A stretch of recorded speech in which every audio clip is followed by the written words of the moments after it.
Welcome to the Hair Loss Show. Dr. Russell Knudsen and Dr. Vikram Jayaprakash discuss issues relating to hair loss and the medical and surgical treatment of hair loss in both men and women. Hello everybody, welcome to episode 91 of the Hair Loss Show. I'm Dr. Russell Knudsen. And I'm Dr. Vikram Jayaprakash. Welcome back to episode 91. Okay, so in today's episode we want to do sort of a case study, all right? So we don't have a live patient in today. That's perfectly fine, but I think this example will be appropriate for a lot of people out there.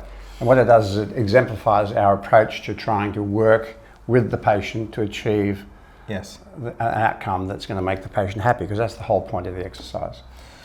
So let's take an example patient. Let's say someone who's 35. Okay. All right. And this is a bird's eye view of the top of their scalp. All right. So the nose is down there. This is the top of the head. So let's say they're a Norwood 5. Yeah. Okay. Becoming a 6. Becoming a 6. Likely becoming a 6.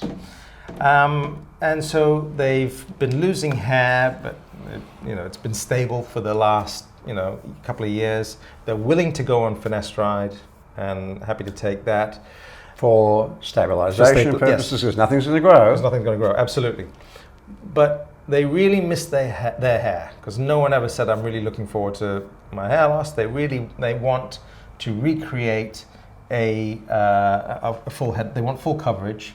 Their expectations are not overly high, so they're not looking for a really low hairline, all right? So they're happy to be reasonably conservative about it. But if you look at their donor area, you're potentially worried about that the donor area is a little bit weak. Low average density. Yeah. Quality. And also, let's just make it a little bit more interesting. They've got a little bit of retrograde thinning so they're thinning from the bottom up.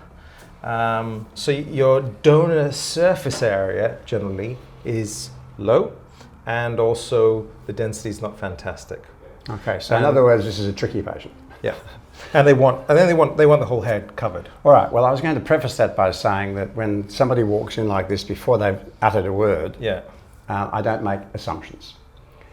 So I'm going to, because if I'm making assumptions, sometimes I'm going to be wrong. So what would I assume? Well, I'd assume he'd come in and want to have the front half done, and if he can't have the crown done, then he doesn't care. The crown doesn't bother him, he can't see it, but he wants to have his face framed with a hairline. Wrong. Because there are a smaller percentage of patients that say, I don't care about the fact I have no hair here, but it really bothers me to be bald in the crown. And I want you just to fill it up to the mid-scalp with some hair, so I've got something in there, but that's what really bothers me. So first rule is don't assume. If the patient comes to you with an idea that makes sense to him and you don't particularly object to, that's reasonable. It's only when we object to their thinking that we try to negotiate with them. And you've already bypassed that by saying they're realistic about their hairline, because the first thing we're going to say when we're dealing with advanced baldness is that you've got a reduced number of donor hairs to transfer. So you've got to work out where you're going to get the most bang for your buck in terms of where the hair's going to go. So if you can live with a more receded, higher hairline, you're going to get more activity in the back half of the scalp than if you insist on having a lower, non-receded hairline, because you're just going to run out of grafts. So the patient has to make a trade-off, right? This is essentially what we're talking about. You have to trade something for something. As I said in one of the previous episodes, if you have a large area, you've got two choices: higher density over a smaller area, or you can have a lower density over a high area. Or my favorite, which is a staged approach in this patient, where I say to him, look, you want everything covered. So what I'm going to do is I'm going to do the front half, 2/3. We're going to do 3,000 grafts if we can get it, right? We might be able to get 3,000 grafts with his donor density. And I'm going to design for you something that, it's got a nice receded look to it. We might get back to here, for example. Okay, and in that area there, that's where the grafts are going to go. Now, you come back in a year, I've seen you beforehand, but you come back in a year and tell me whether you're happy with that. Because if you're happy with that, and I don't need to touch it, then we'll talk about the back. However, if you come back in a year's time and say, you know, Doc, I was hoping for more density in the front area there, then thank goodness I didn't go and put them back here if it turns out that he wants more density here. I also find occasionally, which is great, is that they sometimes have this, because I do this as well, but sometimes they've had this and they come back and go, you know what, it frames the face beautifully. I'm actually happy. I don't need to touch the back. Correct. Right? And then you've saved yourself, the patient saved themselves the extra operation and the hassle of going through that, and they're happy with the outcome. Because you know, it's very hard to visualize what it's going to look like. So don't be surprised when patients come in and say, have you got any examples of you work with someone with my kind of hair loss or my kind of hair? Because they have trouble visualizing what that might look like. So if they're a red-haired patient, they want to see one of your red-haired patients that had the same amount of hair loss as them and what that looks like, because that helps them try and predict the outcome and whether they're going to be happy with the outcome. Yes. But I find this very useful, you know, not to try and treat everything, but to try and get them happy with what might be the most important area for most of them, which is that frontal zone. And when they're happy with that, then we see what we've got left to play with and what we can do. Because once we're back in here, that area is going to possibly expand later on, and the hairs splay all around the place there, which makes it hard to make it as thick as the front. So this is part of the trade. I say, you know, I can give you a higher density in the front half, a lesser density in the back half, and you can comb your hair back, and the back half hairs will blend in with the front half, longer hairs coming through, and that will give you the better coverage. And so it's, you know, you've got to create these realistic expectations for patients, because you can do the best operation in the world and get a great result and the patient be unhappy because you didn't meet their expectation, and that wasn't dealt with before the operation. So that's the numbers, but then it comes down to technique as well. And so we've talked about in the past, there's two techniques for doing a hair transplant surgery. There's the FUE technique, and then there's the FUT technique, or the strip technique.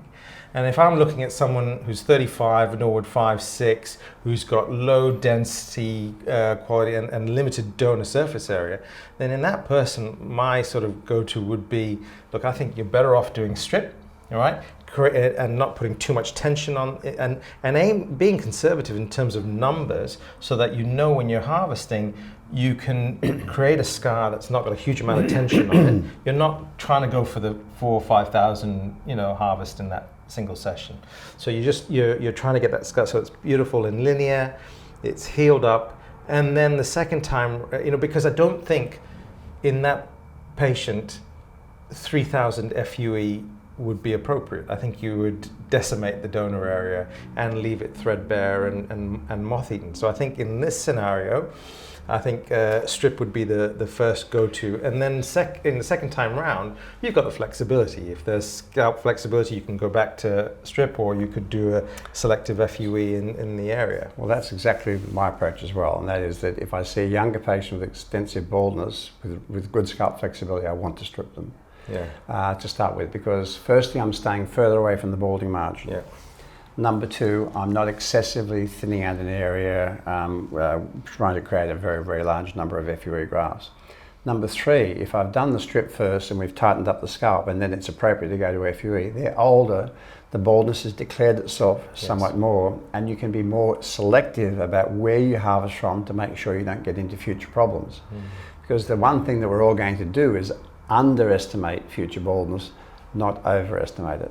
So again, it comes back to that conservative mindset that we keep talking about in our videos, is, you know, expect the patients to lose more hair than you or they want, and faster than you or they want, whether they're on medication or not. And therefore plan for that worst case scenario. So think about, if he loses more hair than he or I thinks at the moment, how do I make sure that this isn't a disaster in the making? So really trying to be conservative, both in the hairline that you're creating and also the surface area that you're trying to cover, so that you're not stressing the. This is the one type of place where you're not trying to create even density over the entire scalp.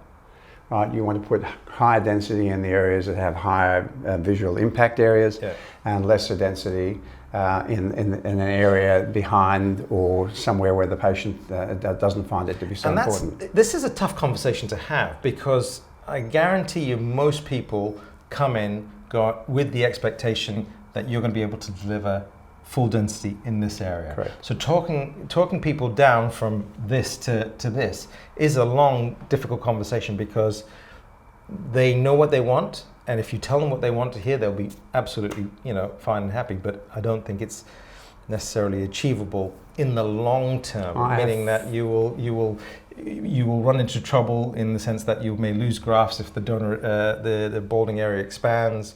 Or you will run out of hair if the margin widens. You'll have channels all over the place. I have found over the years that most people understand the logic of starting here and coming back and checking that they're happy with it before they venture back into there. So, it's a confidence thing. Yes. You have to give people a good reason to do it rather than to try and fix everything at once. And we acknowledge the fact that this is extending that time frame, the timeline out to what the end point is. Because doing it in one session, you're thinking in a year's time, that's I'm done. We've now said, listen, double that. It's potentially going to be 2 years.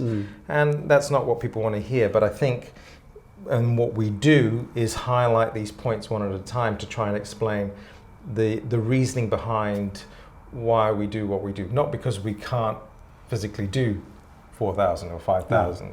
Well, one of the mantras that physicians are supposed to live by is first do no harm. And so really this starts right with the planning stage. Even before we get to lifting a scalpel or a needle or a punch to them, do no harm. So think through the thing that we see at the moment in the field, particularly the mistakes we see from newer entrants to the field, is that they don't pay enough attention to long-term planning.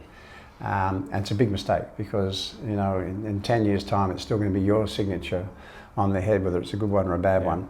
And really people need to think through the consequences long term of the planning. So if you spend the time educating the patient, spend the time planning with the patient so they see the logic of what you're saying, usually they'll come along with you. Great. I think that's a great topic to discuss. And so I think we'll end it there. But thanks again for watching, and we'll see you on the next episode. Thanks, guys. Keep subscribing and keep giving us feedback. We're very, very appreciative. Take care. Bye.